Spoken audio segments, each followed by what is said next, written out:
Hello, my amazing fifth grade artist. Today we're going to start a new project.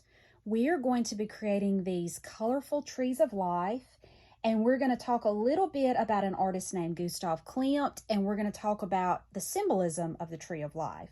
So teachers, before you begin this lesson, look in your lesson plans, and I have a video that I'd like you to show the students. It's called Gustav Klimt, The Tree of Life.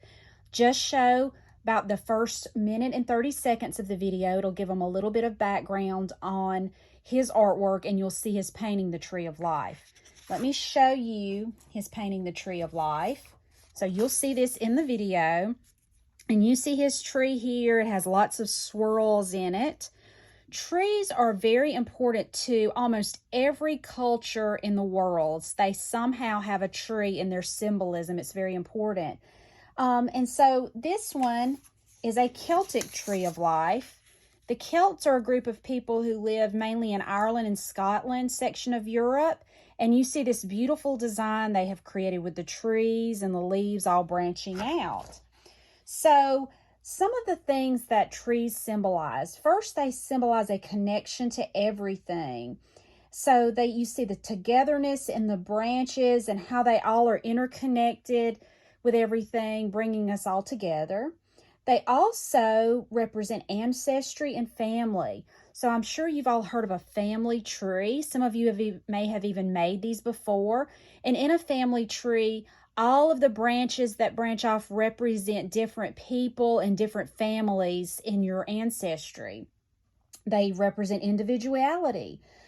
Because all trees are unique. Not one tree is exactly like another. So just like people are, the trees are all unique and individual.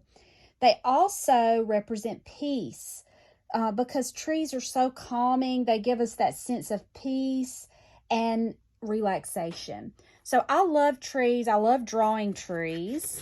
I want to show you one more example, and your teacher will have this, of how trees are used in art. This is called The Tree of Life, and it's a stained glass piece of art by an artist named Louis Comfort Tiffany. He was very famous for doing stained glass. And you see the beautiful tree with all the branches in this one. So we're going to be making our very own tree of life today. We're going to use Sharpies and gel sticks.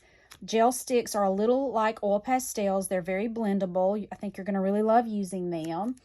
And we are going to be drawing lines and creating shapes. And then we're going to talk about positive and negative space. So in an artwork, the main subject of your piece of artwork, just like this one, the tree, is the positive space. So all of the tree and its branches, everything that I've made black here is the positive space. And the negative space is the background. So you see the background, the negative space is where I've put all the color.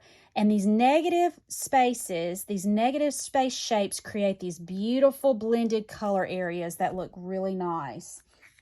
So to begin with, I want your teacher to give you each a piece of this white drawing paper. It's a little bit heavier. It's actually called tag board. And I want you to turn it with the vertical side going up and down, the long side going up and down. And make sure your name label is on the back of it. You're going to begin by using a pencil to draw, but I've kind of sketched mine out in pencil, but I'm going to go over it in Sharpie so you can see really good on the video. You can draw along with me. Teachers, it would probably also be good if you used your Elmo and just put the picture up and the kids can look at that to draw their tree.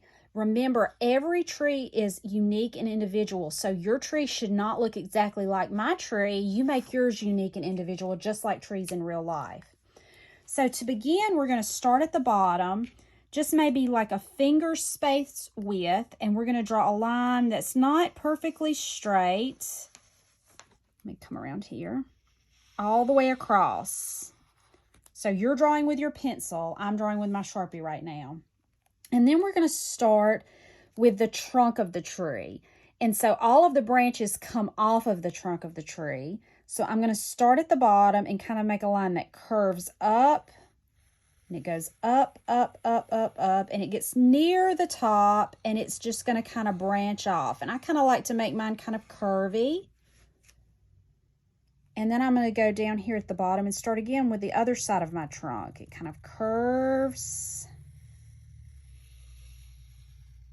And then it's going to branch off again. Every branch is different. They're not all the same. Now to break our branches, we're going to sort of make some Ys. So I'm going to come in here, Ys and Vs. So I'm making like a V, but it's a V, but it's curved. So I guess it would be more like a U. We're making a U shape. And then we're going to come in here. And now it almost looks like a giant Y that we've created. I'm going to go up again and do the same thing. Making these U's and then turning them into Y's. See how now that looks like we have two Y's? I'm going to do it again. Over here on this side. Okay. Now we need to make some branches that come off as we go towards the bottom. Later, we're going to fill in our swirly shapes. All right, so I'm going to do another one. This branch goes all the way to the edge. Then I'm going to make my U or my V. This one's going to be a little more look like a V. And then I'm going to turn it into a Y. See how that sort of looks like a Y? All right, the same thing. I'm going to come down on this side a little bit so this branch is a little lower than this one. And you just make your line go however you want. Then I'm going to make my V or my U, whichever one you're doing. And then I'm turning it into a Y. And I'm going to do two more, one on each side. So again, I'm going to start here. This time, I'm going to make more than one U. So I'm going to come in. I'm going to make a smaller one here that's going to branch off of this. So we have another branch. Make that one looks like a V. And then I'm going to do the same thing over here. I'm just going to have one branch off of this one though.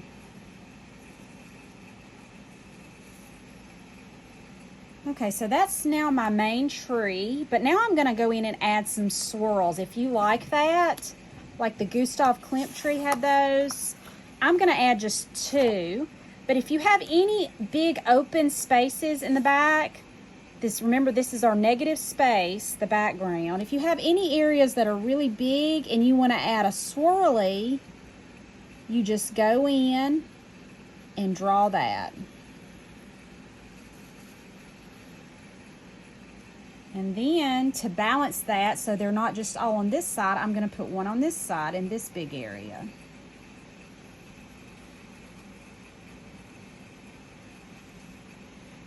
Draw everything with your pencil first. Okay, after you have drawn it with your pencil, let me get my fat Sharpie. I have these for your teacher, these fatter size Sharpies. I want you to outline it and then color it in. Okay, so you're going to color the whole thing black. And remember, when we're coloring, it's going to be good if you start at the top and work your way down and kind of do like a ladder. Go across like you're going down the ladder. Try to get all of your edges looking really neat. So make sure your edges are really nice and they're not jagged. That will be really important because the positive space, remember, is this tree, this solid black tree. It's like a silhouette. It's like a shadow. And so for it to look nice and neat and crisp, that's how it's going to look best. That's going to make when we start adding color, it's going to make it look really good. So color the entire thing with if you'll use one of these fat black Sharpies, it'll go a little bit quicker. Take your time and do it really good. And then it should look something like this. So it's just one solid black shape. And then you're going to get your gel sticks. So each gel stick kit has got two trays. You're going to have a tray that has some of your blues and your greens. And then one that's got more of your reds and your oranges. So open those up. Trying to find the side to open it. Okay. That one's really stuck. Okay. So now I've got both. I've set out both sides of my tray, and we're going to begin coloring. So each shape in here on your background in your negative space is going to be different colors. When you blend them, you're going to use at least two colors in each one to blend them though. So like on this one, I'm going to do a blue. So when you start with a blue, you need to start with your outer edge, whatever the color is you're using. So these wind up and go back in. Don't wind it out too far, just a little bit. And you're just going to gently go in and go around it. Try not to get too much all over the black, but it's okay if you get a little bit. I'm just going around the edges, kind of. And then I'm going to get a lighter blue and do the center. Now, while this is still fresh, because these will sort of dry a little bit, you can blend them with your fingers. So you're going to take your finger. I like to use my pinky because it's smaller and it can get in these small areas. And then I just kind of go in a circular motion. It's making my camera shake, but that's because the table's shaking a little. I'm pressing down and just blend those. When you're finished, you can wipe your hand on a baby wipe, and your teacher should have those for you to use. A baby wipe or a paper towel. So I'm going to go over here and wipe mine off on a paper towel. If your colors also, if they get dirty, they're like oil pastels, you can just use a paper towel and wipe those off. All right, I'm going to do one more. So this time I'm going to do a green. It's going to be like a lime green. So I'm going to start around the edges darker.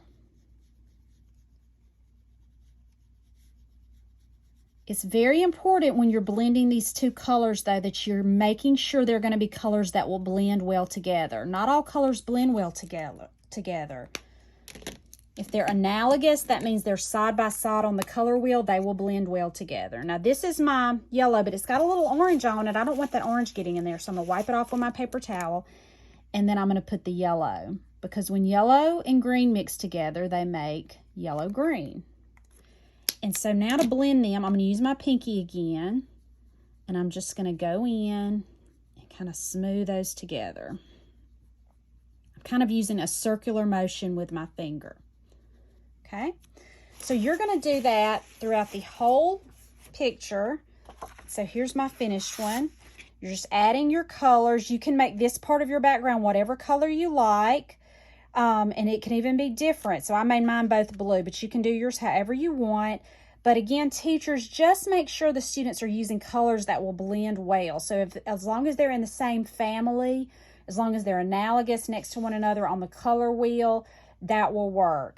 If they have any places after they dry, they have any places where it went over, you can always come back with your Sharpie later and go over it and fix those little mess up places they made. Like here's one on my swirly, and I want it to be dark black again, so I'm just going to go over it. Another thing to just remember is that while you are blending, you have to do it while the gel sticks are fresh, because if you let it sit for a week and come back to it, it's not going to blend with your finger. It sort of dries. So work as you go. Start at the top and work your way down. That way you won't be putting your hand in other things. So always start at the top and work your way gradually down. Remember to take your time and try to do a really good job on this project, and your teachers will send the ones that they think have done a really good job and tried hard back to me, and I will put them on Artsonia. And then if you leave those with me, we will possibly select some of those for the spring art show. So make sure you're doing a really good job and try to get your art in the spring art show. All right, I cannot wait to see what they look like, and I will see you next time. Bye.